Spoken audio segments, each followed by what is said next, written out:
Haciendo un breve repaso a la historia de los videojuegos, nos encontramos con grandísimas consolas, empezando por la Famicom, que no hay que olvidar que rescató al videojuego, a la industria del videojuego, de aquel callejón sin salida en el que se encontraba.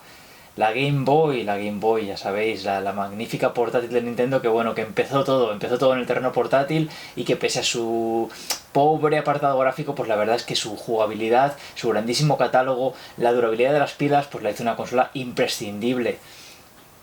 La Mega Drive que bueno, aunque a algunos les cueste reconocerlo, fue una grandísima consola, trajo algunos de los mejores arcades de Sega a casa, bueno, llegó Sonic, los beat'em ups, shoot'em ups, bueno, una gran consola y la consola de mi infancia.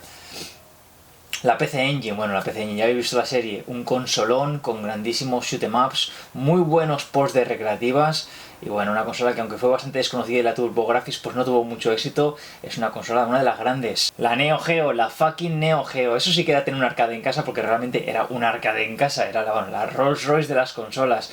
Para quien pudiera permitirse una, por supuesto. La PlayStation, la segunda revolución, y cuando por fin empezó la gente a meterse en la cabeza que jugar no era solo cosa de niños, y bueno, polémicas aparte, pues fue una consola también que marcó a la industria para siempre.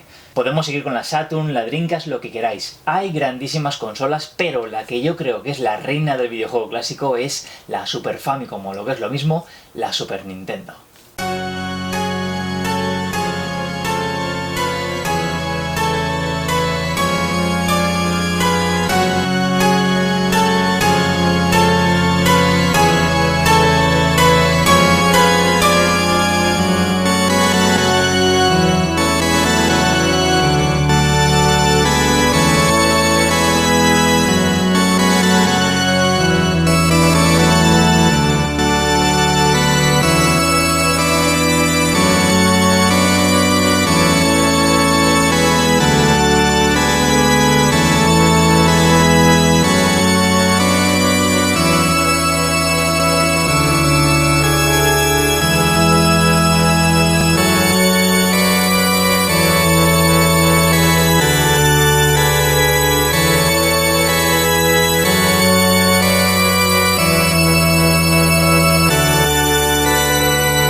Hoy voy a rendir homenaje a este consolón y lo voy a hacer con ayuda de varios amigos que han tenido bien enviarme pues una serie de vídeos donde hacen pequeñas reseñas sobre algunos de los mejores títulos del sistema.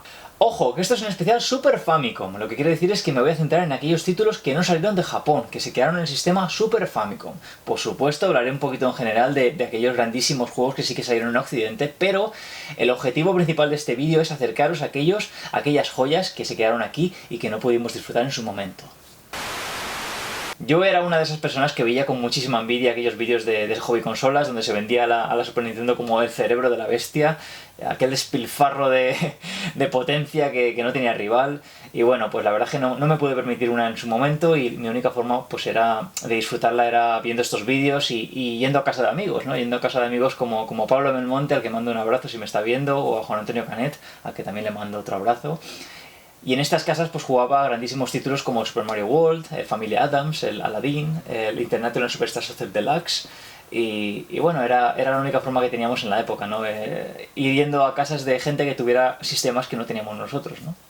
Años más tarde, uno de estos amigos, Juan Antonio, me vendió su Super Nintendo a un precio, vamos, de amigo, a precio simbólico, y ahí pues ya la pude disfrutar un tiempo más. Pero no fue hasta mi llegada a Japón, y como podéis ver, hice los deberes, cuando realmente pude empezar a disfrutarla bien y conocer su catálogo a fondo.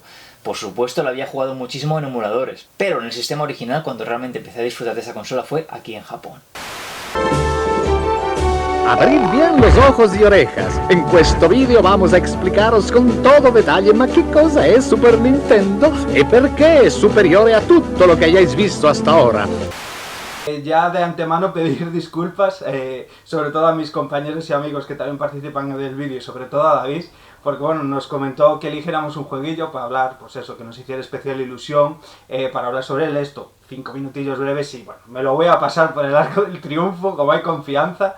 El primero de ellos es este Doremi Fantasy Doki Doki no Daibouken, este título fantástico y alucinante de acción plataformas, con un colorido soberbio, un título muy tardío, la verdad, en el lanzamiento del catálogo de Super Famicom, un título que salió a finales del 96, 97, ya si no me equivoco, y que, bueno, como sabréis, pues ya era una época muy complicada para una consola de 16 bits, como en este caso Super Famicom, ya con bien instauradas las consolas de nueva generación, ya con sus cosillas en 3D, como Sega Saturn y PlayStation, y bueno, en este caso un título que también, pues como era de esperar en esas últimas jornadas de juegos de la consola, pues exprimía al auténtico límite las posibilidades del sistema, y es que bueno, solo hace falta ver un poco ese colorido y ese buen rollo, esas animaciones tan fluidas que vemos en este juego, y es que la propuesta en sí de Hudson Soft con este personaje que ya viene un poquillo de antes, con el querido Milon de este famoso Doremi Fantasy, que tiempo después pues también se ha ido haciendo un poquillo más conocido en el resto, ¿no?, de la comunidad. Lo trajo Nintendo a sus sistemas de consola virtual y demás ya a finales del 2008, 2009 más o menos, y es que nos encontramos ante un juego clásico de plataformeo, pero bueno, con muchos toques de exploración. Bebía ya mucho de Super Mario World porque nos ponía un mapa del mundo con 7 mundos bien diferenciados, varios niveles en cada mundo y un boss final, un jefe final al que debíamos vencer, muy diferente y muy adaptado, ¿no?, a esa estética y esa ambientación que creaban dentro de cada uno de estos 7 mundos diferentes, y que, bueno, como podía verse en el título, ¿no?, Doremi, de las notas musicales, pues bueno, la música, pues y toda esa ambientación tendría muchísimo que ver en este fantástico título, que ya os digo, que jugablemente sorprende mucho, sobre todo pues porque no es un plataformas lineal al uso del principio al final, sino que nos obligarán en muchos casos a explorar a lo largo del nivel, pues para conseguir llaves, para seguir avanzando a las diferentes pantallas, a los diferentes niveles. Y es que el toque fresco y esa jugabilidad de lanzar pompas, encerrar a los enemigos, golpearlos, esos toques de puzzle, los power-ups que nos dan diferentes mejoras, como más toques, ¿no?, antes de perder la vida y demás. O sea, está plagadísimo, bebiendo todas las cosas buenas de las diferentes plataformas que ya se habían explotado, como digo, a estas alturas dentro del sistema y antes, ¿no?, en esa pequeña consola de 8 bits de Nintendo, en esta precuela que tiene el juego, como os digo. Y bueno, como os digo, Milon cogió muchísimo peso y mucho carisma en el caso de dentro de la compañía Hudson. Se pudo ver en cameos muchísimo más adelante en juegos de Bomberman, en Star Party, si no me equivoco, en un propio juego de Super Famicom de puzzles que se llama Same Game, ¿no?, que es de ir escogiendo pues caras iguales con los diferentes personajes también de dentro de la propia compañía de Hudson. En definitiva, una joyita, un juego fantástico que, bueno, si tenéis a bien encontrarlo, la verdad es que se ha puesto auténticamente por las nubes, pero por lo menos, como siempre digo, pues existen diferentes posibilidades de poder darle un tiento, de poder jugarlo, y de verdad que merece muchísimo la pena. Por allá 2013 compré mi primer juego de Super Famicom, fue el Super Metroid, y lo compré en un Book Off por tan solo 500 yenes. Ya ves cómo han cambiado las cosas. Ahora el juego está sobre los 4.000, 4.500 y en aquel momento me costó 500 yenes. Y la verdad es que no tenía ninguna intención de seguir comprando demasiados juegos. Sí que empecé a comprar cartuchos sueltos y me junté pues con unos 20 o 30 y yo estaba satisfecho con eso. Lo que pasa es que llegó un día, por allá 2014, que me encontré en una vitrina dos títulos de Super Famicom completos. Esto ya lo conté en alguna ocasión, pero lo vuelvo a contar. Creo que lo conté en aquel vídeo de anécdotas, ¿no? Y me los encontré muy baratos. El King of Dragons, que estaba por 1.600 yenes, unos 13 euros en aquel momento, y el Baruken, el Cybernator en Occidente, por 1.000 yenes. Es decir, unos 20-22 euros los dos títulos, ¿no? Y aquel día mi cabeza hizo clic y dije, pues no es tarde. Parece ser que todavía no es tarde. Si puedo encontrar estos títulos a estos precios, eso quiere decir que todavía hay esperanza y puedo armarme una colección pues más o menos decente, ¿no? Y como no podía ser de otra manera, el otro juego del que quiero hablaros es el que yo creo que para mí es sin duda uno del...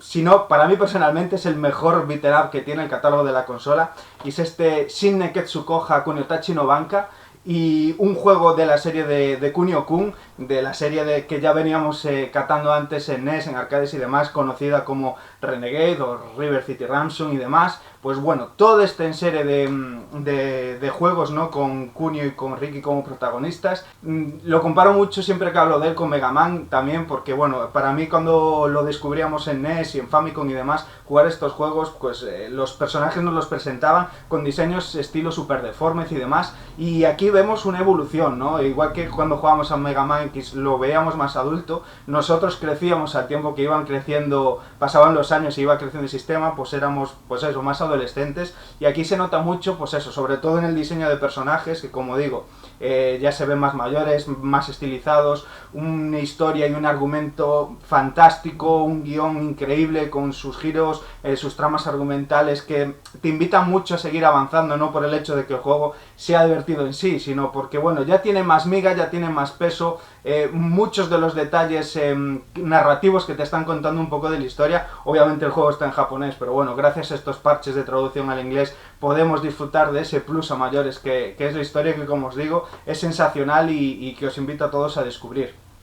Y bueno, este título, como os digo, que para mí es top, lo es por algo en especial. O sea, un juego, como os digo, lanzado en el 94 y en este caso también dirigido por Yoshihisa Kishimoto, director de lo más top que hay dentro de la propia Technos Japan, Double Dragon, Combat Tribes y demás. O sea, lo bonito de este juego es que se dieron cita en él, un Dream Team de ensueño dentro, todas las mentes más prodigiosas que había en ese momento dentro de Technos, pues participaron en el desarrollo de este título, y es que bueno, eso se nota la verdad, tanto pues musicalmente como jugablemente, en el tema narrativo que ahora os contaré, y es que es realmente sorprendente. O sea, ya no solo el hecho de las mecánicas que implementaron, de controlar a 4 personajes a la vez, cada uno con sus movimientos especiales, ¿no? Sino ese rollo que tiene, que en cualquier momento me parece que con el botón Select podríamos cambiar en el momento de personaje, es decir, compartíamos, cada personaje era una vida, por decirlo así de esa manera,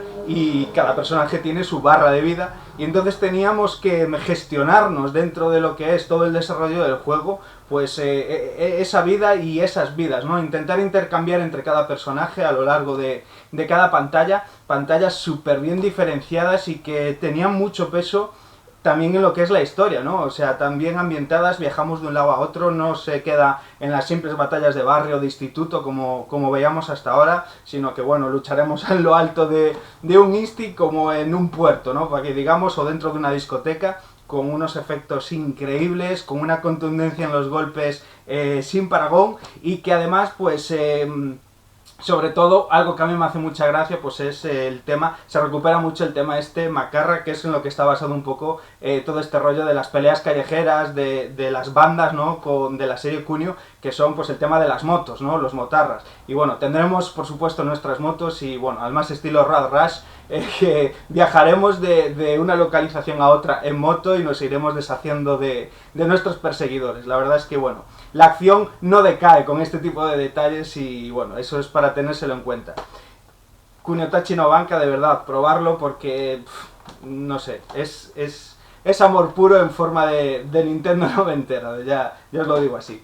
Y dicho y hecho, vendí mis cartuchos, poco a poco fui vendiendo mis cartuchos y empecé a comprar juegos completos.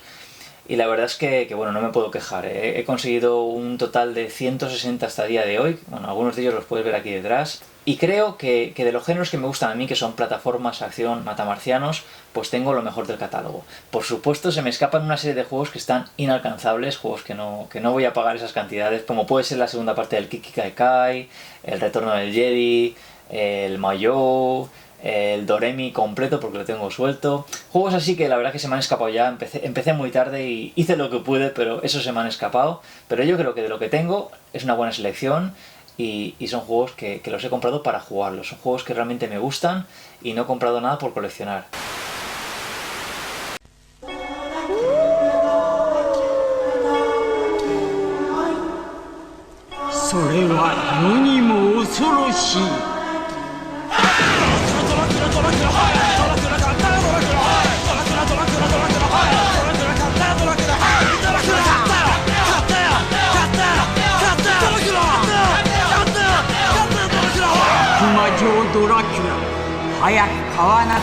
Por mi parte voy a hablar de una saga mítica como es Castlevania, pero hoy voy a hablar de no de Super Castlevania 4, como quizás algunos piensen, sino de Castlevania X, o Vampire X como desgraciadamente se llamó aquí en Europa. ¿Por qué? Creo que fue por temas de censura, ¿vale? Como aparecía en el título la X ensangrentada, aquí dijeron, uy, sangre, es mucho, quita esa mierda y pon Vampire X que queda mucho mejor. Y mis cojones en salsa, ¿vale? O sea, lo hubiesen llamado, el Richie se va a buscar a la Mary que la ha secuestrado el Drácula y hubiese quedado mejor. Joder, pero bueno, censura que pasaba en la época, que ahora nos reímos y oye, una época en la que Konami brillaba con cada cosa que hacía, ¿vale? Pero bueno, como sabéis es una adaptación del juego de PC Engine CD, de Rondo of Blood, que por suerte ese juego no salió de Japón y por suerte pues tuvimos un pequeño fragmento ahí en forma de cartucho para 16 bits de Ninty. ¿Y qué pasa con esta versión? Es un poco infravalorada, ¿vale? No tiene nada que ver con el Rondo Plus de PC Engine. Sí es verdad que hay mismas fases más o menos, los mismos bosses, más o menos también, porque recortaron 2 niveles, no puedes jugar con María Renard, creo que las aldeanas que rescatas tampoco están aquí, el enfrentamiento con la muerte creo que es en forma de secreto, pero no me hagáis mucho caso, o no está, simplemente, Shaft no está tampoco, es una especie de calavera que simula ser él, o eso creo yo, por ciertas cosas que se ven en el entorno y tal, pero por ejemplo eso, Shaft no está, de hecho en el PC Engine tenemos 2 enfrentamientos contra él. ¿Qué más? El enfrentamiento contra Drácula es totalmente distinto, esto sí que mola, ¿vale? Porque el de la de PC Engine no es un combate que requiera mucha dificultad, ¿vale? De hecho, si habéis jugado a Symphony of the Night, ya os lo sabréis de memoria, ¿vale? Porque es el primer enfrentamiento contra Drácula, que tiene 2 formas. Pues el Vampire X, Vampire X ni lo digamos. El X es totalmente distinto, ¿vale? Estás en unas plataformas y si te caes pues mueres. Y todo el enfrentamiento es así. Tampoco tiene mucha dificultad, pero hay que saber moverse, ¿vale? ¿Qué más? La música no tiene nada que ver con el de PC Engine. Joder, es que estoy diciendo cosas y parece que lo estoy poniendo a parir y no es así, ¿vale? Estoy diciendo las carencias que tiene, que por desgracia son muchas, pero tiene muchas virtudes. O sea, es un Castlevania magnífico, con una banda sonora brutal. No tiene nada que ver con la música de CD de PC Engine. Pero esto es obvio, ¿vale? Pero sin duda el primer tema de la primera fase me parece superior al de PC Engine CD, porque con esos acordes estilo funky que la de PC Engine no tiene, me parecen brutales que suenan en ese cartucho, ¿vale? Me parece brutal, de hecho, ese tema. ¿Qué más? No tenemos cinemáticas, anime, como teníamos en el de PC Engine, aunque a día de hoy esas cinemáticas son un poco casposillas. Un fondo negro y dos personajes hablando en japo, a día de hoy se ven un poco casposillas, pero oye, que en la época pues flipabas, ¿no? Y ya os digo, para mí un Castlevania más que digno, la verdad. De hecho, gráficamente me parece superior a Super Castlevania 4, pero bueno, estamos hablando de un juego del 95, mientras que Super Castlevania 4 salió en el 92. Entonces, voy casi 5 minutos, David, a ver si me va a cortar aquí los huevales. Entonces nada, mi recomendación es esa, ¿vale? Jugarlo. De hecho, os recomendaría que jugaseis a los 2 para que veáis todos los cambios que hubo, que fueron bastantes, la verdad.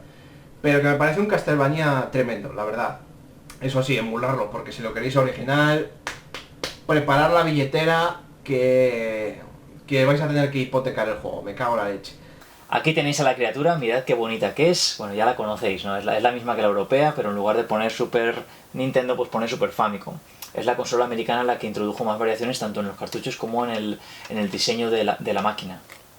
Como veis, pues tiene aquí un interruptor de encendido, un botón de reset, este botón para expulsar los juegos, que es similar al de Famicom, pero en lugar de empujarlo, pues tienes que apretarlo.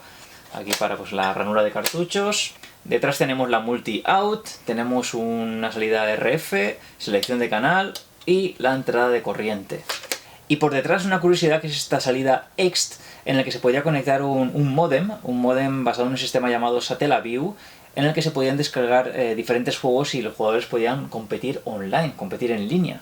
Sacaron varios juegos, no muchos, un remake del Zelda de Famicom, una segunda parte, una secuela del Link to the Past y un F0, un F0 2, pues eso, en el que los jugadores pues, podían picarse en línea. Aquí el Tito Dark Kafka de Pulpo Frito. Perdonad los medios, pero como buen gañán pues tengo un palo selfie, no tengo más. No soy youtuber ni quiero. Ya sabéis mi reticencia a estos temas. Los respeto, pero no me gusta. Prefiero practicar el onanismo antes que estar grabando vídeos. Es más recreativo y desarrolla la fuerza muscular. Pues nada, el Tito creativo pues nos ha pedido japonesadas. Y la verdad es que japonesadas pues no tengo muchas. Como podéis ver ahí detrás, tengo muy poquitas. Soy más del rollo PAL, de paleto, juego de palabras Made de Pulpo Frito. Y si bien hay cosillas como Ghostman 2, Bastard, los Final Fight, sobre todo Guy, porque el otro día salió aquí en España, los juegos de Dragon Ball, que son más típicos, y los juegos de Hokuto no Ken, que también me encantan, pues he decidido hablaros un poquito del Mega Man Soccer, que lo tengo por ahí en una de las cajas, porque lo tengo solo el cartucho, lo tengo guardado, que a la gente lo considera un resto infernal, pero a mí pues es un juego que me gusta muchísimo. Es muy divertido, si bien es un poquito lento, y una actualización con online, puliendo los fallos del juego, pues yo creo que con la cantidad de personajes que tiene Mega Man, pues yo creo que daría para mucho, para un buen juego, y que yo creo que es un juego muy respetable, y de hecho yo con mis hijos lo juego bastante, y ya digo, salvando la lentitud del juego y algunos fallitos y tal, yo creo que es un juego muy divertido y que la gente trata muy mal, pero un juego de japonés loco, que es una castaña que a mí personalmente me gusta muchísimo. Son los juegos de Ultraman, ¿vale? Que hay varios, que aunque también hay algunos salió en versión PAL, pero fueron los menos. Debo reconocer que desde que en el 66 el señor Eiji Sabunada, creo que se llamaba Sabunaya, no me acuerdo muy bien, lo podía mirar en la Wikipedia, pero no es el rollo. Ese Eiji no sé cómo, bueno, pues un año creo que fue en el 66, o en los años 60 vaya, pues creó este gran personaje de 40-50 metros de altura con alienígenas, bichos feos, trajes de látex, que a mí me gusta mucho el látex, pero el negro con cremallera, ya sabéis de lo que hablo, pues ese. Y siempre el tema de los kaijus siempre me ha encantado, siempre me ha gustado mucho, y en un juego como este, pues era yo veía las fotos en revistas, porque entonces no había internet, como todos sabéis, y veía las fotos de Ultraman, y aunque es un juego realmente muy limitado y bastante cutre, muy superado por otros juegos de Ultraman para Play 2, por ejemplo, y similares, o juegos que no tienen nada que ver, que son no de la saga Ultraman, sino, por ejemplo, King of Monsters o War of the Monsters, pero yo creo que realmente son juegos muy divertidos, sobre todo si te va el tema de los kaijus. ¿Qué más? Pues seguramente todos mis compañeros habrán hablado de cosas más típicas, más japoneses locos, juegos de rol, que lógicamente tengo algunos, pero la barrera del idioma para mí es insalvable y tiene que ser como mínimo en inglés. Y qué más, juegos de lucha, hay muchísimos juegos de lucha muy locos que podría haber rescatado, pero yo creo que el sello de calidad de Kafka, que todos bastantes conocéis, son juegos rancios que pese a su ranciedad pues son muy divertidos, y yo creo que merecen por lo menos que le demos una oportunidad, salvando sus pequeños fallos y defectos, y la verdad es que son muy divertidos, como digo. Y sobre todo jugarlos en familia, con los peques, que también saben apreciar estas cosillas. Y por aquí tenéis el mando, que bueno, ya lo conocéis también, es ligeramente más grande que el de Famicom, añade 4 botones más, porque la Famicom tenía únicamente 2 botones, y este añade pues un conjunto de 4 botones en el frontal, y 2 pulsadores en la parte superior, y con la famosa cruceta de Nintendo que también le funcionó y que también sigue funcionando. Estáis viendo ahora imágenes de la caja, y bueno, esta es la única forma que hubo de adquirir la Super Famicom en su momento. No salió ningún bundle, no salió ningún pack con juegos. Nintendo se ha caracterizado en Japón de sacar sus consolas siempre limpias, sin ningún tipo de pack de juegos, que me parece, igual me equivoco, pero me parece que hasta Game Boy Advance no sacó ningún pack de bundle de caja temática con un juego incluido. No os vayáis todavía, aún hay más. Muy buenas amigos, ¿qué tal? ¿Cómo estáis? Soy Saigo. Bien, hoy vamos a estar de enhorabuena, pues vamos a estar en el programa de mi gran amigo David, un creativo en Japón, y vamos a hablar un poquito sobre mis pequeñas impresiones sobre la Super Famicom, Super Nintendo. Bien, hay que remontar a comienzos de los 90 y decirte que yo la Super Nintendo me la llegué a comprar por culpa de mi gran amigo José, o el Visconde, o el amigo Cerecheres. Este personajillo, cada vez que yo iba a su casa, pues me llamaba mucho la atención, pues el colega tenía la Super Famicom, pero con el copión, con el Super Wilca, una auténtica maravilla. Era un copión que a través de disquetes de 3,5 pues disfrutábamos de muchísimos juegos que todavía aquí en Europa no habían aterrizado. La gran mayoría de juegos eran japoneses.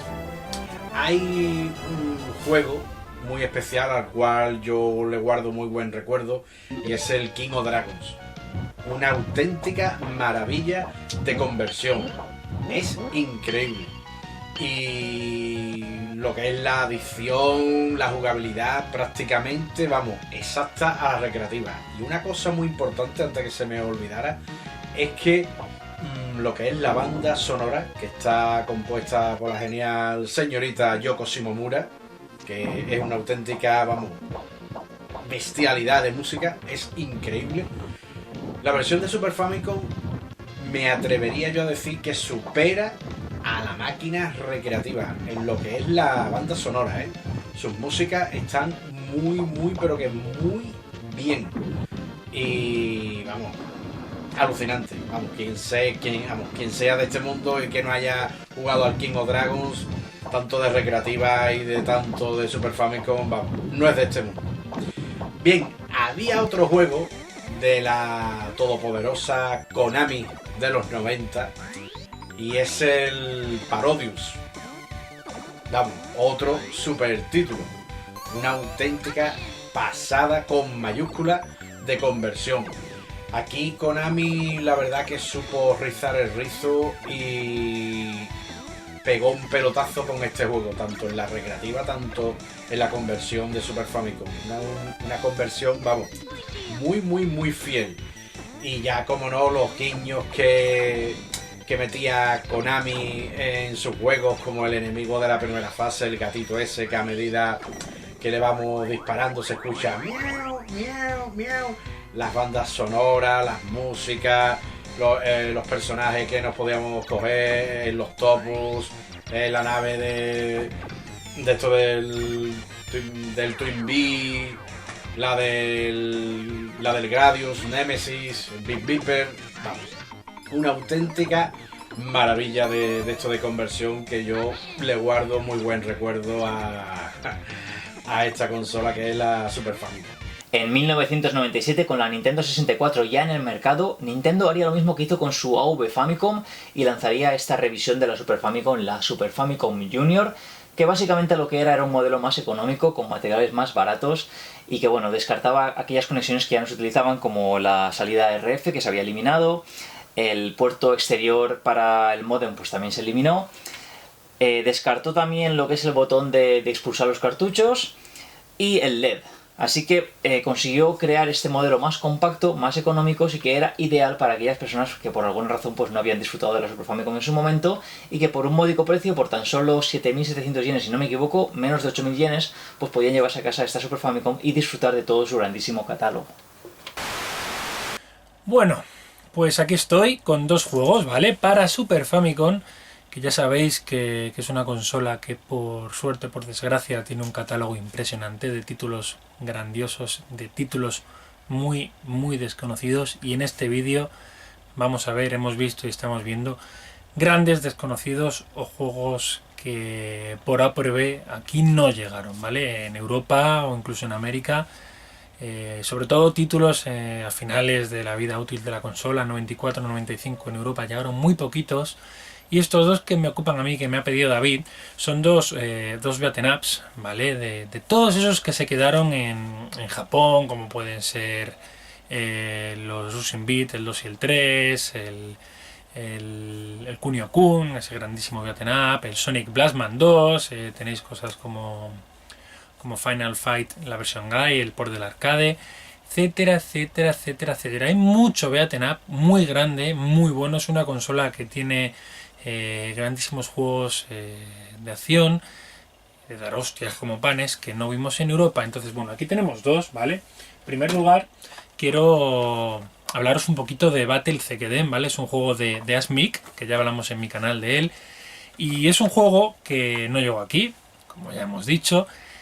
Y que es genial, a mí es que me encanta y no lo conoce mucha gente. Sprites muy grandes, varias alturas en las pantallas, fondos muy coloridos, efectos de lluvia, de nieve, magias. Controlamos a 3 chicas, ¿vale? Podemos elegir a 3 chicas, entonces vamos a tener que ir avanzando en un scroll lateral, típico de estos juegos, matando a diestro y siniestro. Me equivoco mucho, perdonadme. A diestro y siniestro, que no me va a salir. El caso es que los sprites son muy de los 90. Recuerdan a juegos como el juego de lucha de Ranma, que sí que salió aquí en España, Sailor Moon, etcétera, etcétera. Y también nos recuerdan mucho a los animes de esa época. Es un juego que se juega muy muy bien, que no es muy difícil, que es fluido, las animaciones son muy buenas y que quiero que probéis, ¿vale? Si no lo conocíais, ahí lo tenéis, ¿vale? Este es Battle Zekiden. Tampoco me puedo explayar mucho porque David ha dicho que había que pegar un tajo.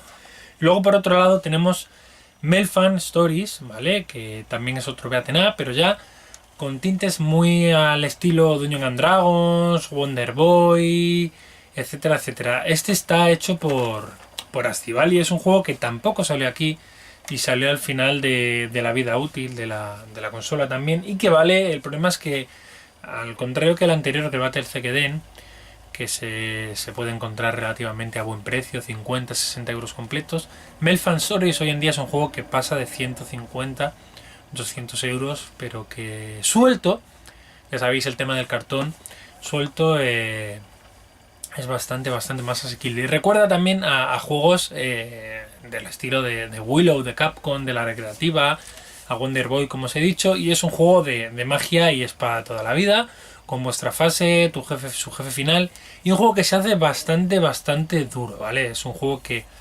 cuesta bastante jugarlo porque se complica muchísimo, además tiene varias fases, varios caminos, pero que os va a gustar muchísimo. Al principio se hace un poquito lento, en la primera pantalla, en el mar y tal, es un poquito lenta, pero que luego de verdad os va a encantar.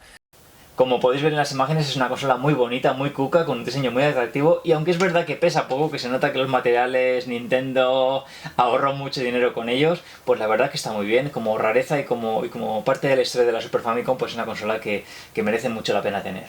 De la misma forma que hizo con la V Famicom, Nintendo pensó que era tontería meter a estas alturas otro cable AV y adaptador de corriente, así que lo que hizo fue meter, para abaratar costes todavía más, meter lo que es el cuerpo de la consola y un mando, y ya está. Consola, mando, instrucciones, era lo único que se componía este pack. Y la verdad es que no fue mala idea, porque tanto Famicom como Super Famicom como Nintendo 64 compartían tanto el adaptador de corriente como el cable AV. Así que de una forma o de otra, Nintendo pensó que era bastante probable que los futuros compradores ya tuvieran en casa pues estos cables o alimentadores de corrientes, porque ya habían comprado con anterioridad algún producto de Nintendo. Yo no te traigo uno, sino que te voy a traer tres juegos, una trilogía que tiene mucho que ver con Goku, con esta camiseta de Dragon Ball que llevo puesta y con el maestro Akira Toriyama, ¿no? Y es que os hablo de la trilogía de Go-Go Eggman, ¿no? Un juego que está basado en un manga y anime de Akira Toriyama, ¿no? Propiamente dicho, y que nos cuenta las desventuras de un demonio que se llama Eggman, como el título del juego, que está encargado de tener que recolectar almas en el mundo de los humanos para llevarse al inframundo y venderlas allí, ¿no? Estas fechorías pues las hace acompañadas de Godón, que es un demonio alado que materializa las acciones, ¿no? Que coge esas almas y las mete dentro de una botellita. Pero toda esta aventura siempre va a estar acompañada del tremendo archienemigo que es Tensi, un angelote rubio, regordote, ¿no? Que baja de los cielos para evitar que Eggman haga esto. En todo este entramado, ¿no? Con estos tres personajes, pues bueno, hay un montón de destrozos porque Tenshi es muy torpe. Yo tengo muy buenos recuerdos, ¿no? De este manga en concreto. El anime no lo disfruté tanto, pero el manga sí. Y bueno, pues es un juego que en el año 1994 Banpresto pues lo lanzó para Super Famicom. Y bueno, pues nos encontramos ante un plataformas, un plataformas muy típico, un plataformas muy lineal, con unas fases muy marcadas, ¿no? Nos encontramos, por ejemplo, que todos los niveles cumplen un mismo patrón, ¿no? Tenemos una fase de plataformeo, un jefe intermedio, luego volvemos a una fase de plataformeo que alterna en ocasiones con shooter, ¿no? Con un shooter de, digamos, un avioncito disparando, con una zona de carreras, encontramos un vehículo, etcétera, etcétera, y se culminan con el enfrentamiento contra un monstruo final, ¿no? En la primera entrega, pues ese monstruo final son bosses que aparecían, ¿no? en la serie y bueno, pues están muy bien trabajados, ¿no? Todo este hilo está muy bien acompañado en el juego porque los sprites continuamente, sprites muy coloridos, por cierto, están bien trabajados y se asemejan mucho a lo que vemos en el manga y el anime, ¿no? Las animaciones de los personajes están muy bien trabajadas, con movimientos muy bien hechos y la verdad es que el apartado artístico de este juego está muy bien, ¿no? Hay que darle un chapo ahí a Banpresto por el trabajo que hizo, ¿no? Sí que es verdad que la segunda y la tercera entrega pues varían un poquito, ¿no? La segunda entrega ya es una historia un poco más inventada, entre comillas, y la tercera entrega, pues bueno, tiene la variante, ¿no? De que podemos manejar a Tenshi y al Angelote. Hay que decir que el personaje, ¿no? Pues bueno, aparte de las habilidades clásicas, ¿no? De un plataforma, saltar, correr, etcétera, etcétera, coger ítems, pues tiene dos habilidades especiales, ¿no? Una de ellas es que lanza bombas, unas bombas que están limitadas, ¿no? Y que generan unos destrozos, tiene un contador de bombas, digamos. Y la segunda de ellas es que podemos coger determinadas armas a lo largo del escenario. Pues una espada, una pistola, un boomerang, etcétera, etcétera, que nos van a servir mucho contra esos bosses, ¿no? Porque hay algunos bosses que tienen un patrón un poco puñetero, por decirlo así. Es un juego que no destaca por su dificultad, ¿no? Pero que hasta que nos aprendemos los patrones, sobre todo de algunos determinados bosses, pues tiende a putearnos un poquillo, ¿no?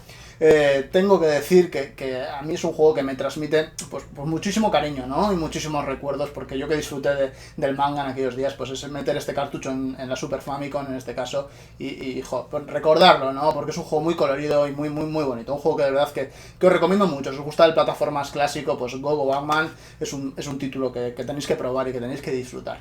No voy a hablar de periféricos que se lanzaron para Super Famicom como el Super Bazooka o el Mario Paint, pero sí que me gustaría mencionar a este periférico, al Super Game Boy y Super Game Boy 2, que bueno, que ofrecían la posibilidad de poder jugar a la Game Boy en nuestros televisores, que a día de hoy parece una tontería, pero en su momento fue una cosa muy útil y que disfrutamos mucho. Estáis viendo en las imágenes que el Super Game Boy daba una segunda vida a la Game Boy, pudiendo colorear los juegos, añadiendo marcos, y en el caso de Super Game Boy 2 incluso ofrecía la posibilidad de conectarse vía cable Link y así poder jugar de forma multijugador a títulos como Pokémon.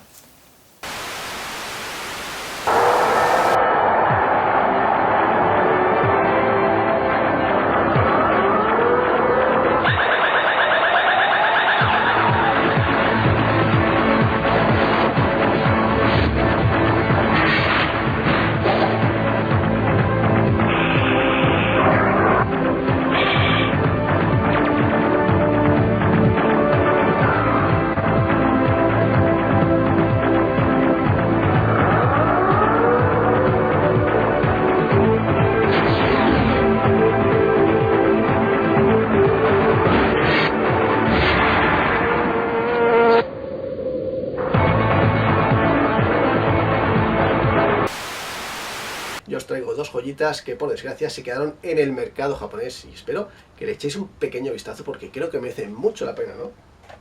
En primer lugar, voy a hablar de un juego de carreras futurista llamado Battlecross, juego del año 94, en el cual nos va a recordar al típico Super Mario Kart de toda la vida, solo que esta vez lo hará a una vista distinta, no más parecida al Super Off-Road, el cual pues nos mostraba una vista cenital aérea, en el cual podemos ver toda la acción y el circuito de un golpe de vista, ¿no? El juego consta de 3 modos de juego: el modo historia, evidentemente en japonés, por lo tanto no nos interesa mucho; el modo práctica, el cual pues nos va a permitir aprender, ¿no? Los circuitos y también la función, ¿no? De los power-ups; y el más interesante de todos, que creo que es el versus, ¿no? El versus que nos va a permitir jugar hasta 5 amigos a la vez gracias al multitap. El juego técnicamente cumple, no es un alarde técnico, pero digamos el juego, la esencia del juego es precisamente el poder compartir una batallita, ¿no? Con los colegas ahí a ver quién queda el primero, ¿no? Lo dicho, Battlecross, un juego bastante interesante. これがメトロイド。まだ幼虫だ。しかしこのエネルギーは人類の役に立つかもしれん。あ、ヘビーメトロイドが奪われる。緊急指令。スペースハンターサムス・アラン。さらわれたベビーメトロイドを奪い返す。スーパーファミコンソフトスーパーメトロイド。とてつもない地下要塞が待ち受けている。 Super Famicom, pedazo de sistema, grandísimo catálogo. Quiero hablar de dos juegos de Super Famicom. Uno de ellos es muy conocido, puesto que salió también en Europa, salió en Estados Unidos, es un juego bastante conocido, pero el otro se quedó en Japón. Y quiero hablar de Clock Tower. Clock Tower es un juego muy peculiar, se trata de un juego yo creo que bastante tardío dentro de lo que es el catálogo de Super Nintendo, de Super Famicom. Se quedó, bueno, salió a finales de 1995 si no me equivoco. Entonces estamos hablando de un juego que estaba ya cerca del lanzamiento de Nintendo 64 y es un juego muy peculiar porque este Clock Tower, pues lo que tiene es que es un juego de terror y muchas veces nos hemos preguntado si quizá un juego de 16 bits sería capaz de transmitir terror al jugador, al usuario. Y Clock Tower lo consigue. Clock Tower es una especie de aventura point and click en la que iremos recolectando cierta cantidad de objetos, de ítems, que nos irán ayudando en nuestra aventura. Y durante toda esta nos irá persiguiendo un asesino que es un maniático, es un tío con unas tijeras de podar gigantescas, se le conoce como el asesino de las tijeras, y él nos irá persiguiendo incansablemente durante toda la aventura. Otra de las cosas peculiares que tiene este Clock Tower, una de las cosas por las que me gusta tanto, es aparte de que consigue transmitir ese miedo, tiene pequeñas cutscenes, es un juego muy peculiar, como digo, es que tiene, no sé si 8 o 9 finales, y dependiendo de cómo hagamos nuestra aventura, donde acabemos, tendremos mejores o peores finales. De hecho, el juego lo podemos acabar si queremos en cosas así de 10-15 minutos, si se nos ocurre directamente ir al garaje y escapar en coche, pero tendremos un final un poco desafortunado. Entonces, bueno, si queremos explorar un poquito más, a pesar de ser peligroso, iremos descubriendo cómo va avanzando la historia, cómo podemos ir resolviendo ciertos puzzles. Es un juego que además pues se presta mucho a la rejugabilidad. Y desde luego yo lo recomiendo muchísimo a todos aquellos que tengáis la oportunidad de jugar este Clock Tower, si no es una copia física, puesto que están difíciles de conseguir, pues al menos emulado, ¿no? Además es un juego en el que el estado de ánimo de nuestro personaje influye también en cómo se comporta, en cómo se mueve, si se queda en shock delante del asesino, debemos escondernos en ciertas ocasiones, a lo mejor viene el asesino, tenemos que escondernos en la cama, detrás de una mesa, lo que se nos ocurra, ¿no? A veces si tomamos malas decisiones pues acabaremos muertos, otras veces pues sobreviviremos. Así que yo lo recomiendo muchísimo. Y el otro juego del que quería hablar, creo que no puede faltar en ninguna lista de Super Nintendo, un juegazo como es Super Metroid. En este caso la edición de caja grande, y qué decir que no se haya dicho ya de Super Metroid. Un honor tener que hablar de este juego en este vídeo. Y Super Metroid es el juego que creó un género. Bueno, ya lo hizo Metroid, pero Super Metroid lo perfeccionó, el género que a día de hoy se conoce como Metroidvania, un poco injustamente, ¿no? Porque fue precisamente Metroid quien inventó ese género no lineal. Y Super Metroid lo llevó a su máximo esplendor, a su clímax, a la perfección. Un juego con una atmósfera capaz de atraparte, a pesar de ser un juego de 16 bits. Es un juego capaz de meterte dentro de él. Es un juego en el que la capacidad de inmersión que tiene es tan grande que te deja absorto de todo lo demás. Hace que obvies todo lo que está a tu alrededor y te metas solo en tu aventura, en la pantalla del televisor, con esa música tan increíble, esa ambientación. Y bueno, lo más maravilloso de Super Metroid, aparte de la ambientación, es la capacidad que tiene el juego para hacer que cada partida sea casi diferente a la anterior. Que puedas desplazarte del lugar A al lugar B por diferentes rutas, e incluso pasar antes por el lugar D y por el lugar C antes de llegar al lugar B, conseguir antes una mejora que otra. Dependiendo de cómo vayamos avanzando, pues el juego será completamente diferente a la partida anterior. Y una de las cosas que más me gusta, no solo de Super Metroid, sino de toda la saga, es el sistema de progresión que tiene tan satisfactorio, tanto como para el propio personaje del juego como para el propio jugador. Esa vulnerabilidad con la que empiezas, cómo se va desvaneciendo según avanzamos, según vamos creciendo como personajes, según vamos consiguiendo mejoras. Realmente Super Metroid es un juego que todo amante de los videojuegos debe jugar sí o sí, y desde luego si te gusta el catálogo de Super Nintendo, de Super Famicom, debes jugar Super Metroid, porque de verdad Nintendo hizo una auténtica maravilla con Super Metroid. Hizo un juego que a día de hoy sigue siendo como uno de los mejores juegos de todos los tiempos. Así que sí, si no habéis jugado a Super Metroid, ahora ya no hay excusa. Lo tenéis disponible en casi todas las consolas virtuales de Nintendo, lo tenéis en New 3DS, lo tenéis en Wii U y siempre podéis emularlo si cabe la posibilidad. Así que Super Metroid hay que jugarlo, sobre todo ahora que Metroid por fin vuelve a estar en boca de todos. Cuando se habla de matamarcianos en 16 bits, Mega Drive y PC Engine siempre se llevan todos los halagos, mientras que Super Nintendo es ninguneada debido a la relativa lentitud de su procesador, que juntado con la falta de experiencia de los desarrolladores enfrentándose a un nuevo sistema, se lanzaron shoot'em-ups al principio de su recorrido como Super R-Type que acusaban excesivas ralentizaciones.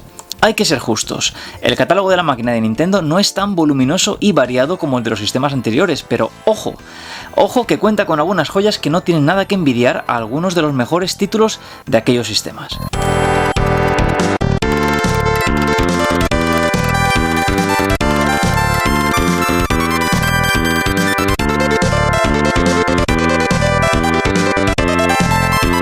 Aquí tenéis mis 10 favoritos.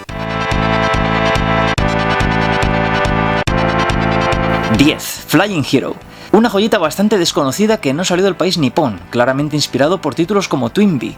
Cuenta con un diseño artístico muy kawaii, muy japonés, y tiene esa magia de la que hacía alarde el sistema de Nintendo.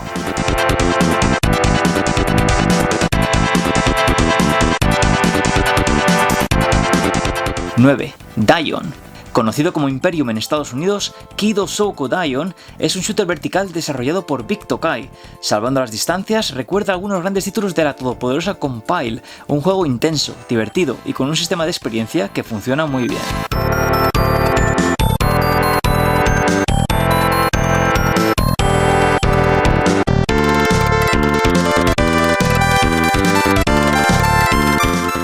Sonic Wings. ¿Quién no ha jugado alguna vez a la saga Aero Fighters? Super Nintendo contó con su propia conversión del clásico de Video System y oye, fantástica conversión.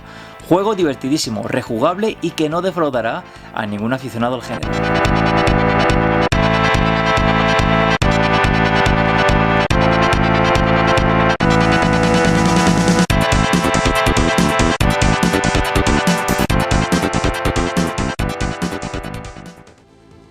Super al Este. Aunque reconozco que me decanto por el Musha de Mega Drive, este es para muchos el mejor shoot'em up del sistema. Una joya de compile con apabullantes efectos visuales, gameplay vibrante, con un sinfín de enemigos en pantalla. Vamos, que juegos como este cierran el debate.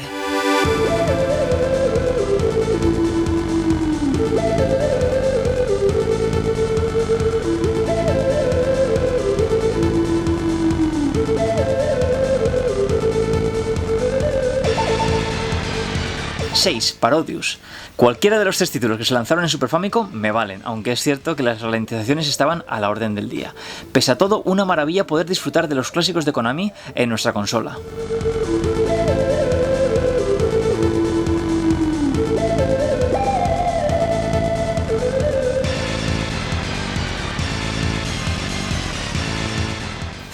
Gradius 3. A este gran título le sucede lo que comentaba en la introducción, fue uno de los juegos prácticamente de lanzamiento y sufre, pues bueno, algunas de las peores ralentizaciones que se vieron en el sistema. Pese a todo, su diseño de niveles, sus bosses finales y su nivel de dificultad lo convierten en uno de los mejores títulos del sistema.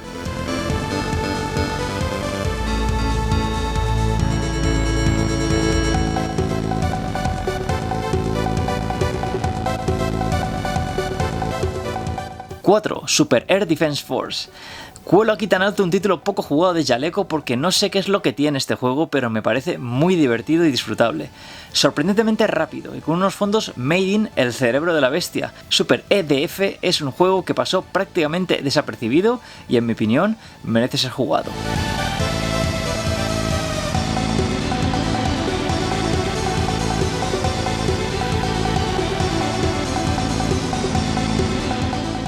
R-Type 3. Sin duda, uno de los mejores R-Type de la saga, para algunos el mejor.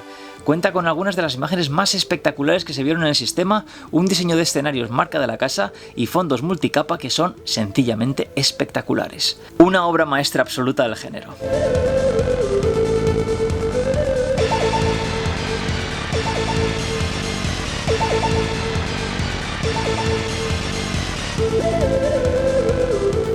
Macross Scramble Valkyrie. Si has jugado este título de Zamuse, no me cabe duda de que estará también en tu top 3 personal. Acción que quita el hipo, fondos deslumbrantes, bosses finales muy bien diseñados, y todo esto aderezado con un diseño artístico muy bonito, cargado de trucos visuales. Seguramente el mejor juego de macros en general, y como te digo, uno de los mejores matamarcianos del sistema.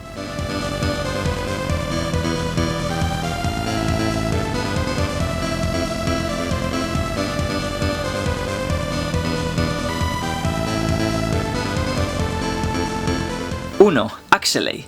Esta maravilla de Konami fue programada por Hideo Ueda con la ayuda de Kazuhiko Ishida, fundador de Treasure, y se nota su mano. Visualmente no cabe duda que es uno de los shooters más deslumbrantes, pero si lo pongo tan alto es simplemente por dos cosas: por mi afinidad por la compañía y sus diseños, y por el hecho de que alterne niveles en orientación vertical con otros en orientación horizontal, dándole al título una interesante variedad. Como diría mi amigo Saigo, una maravilla con dificultad soviética.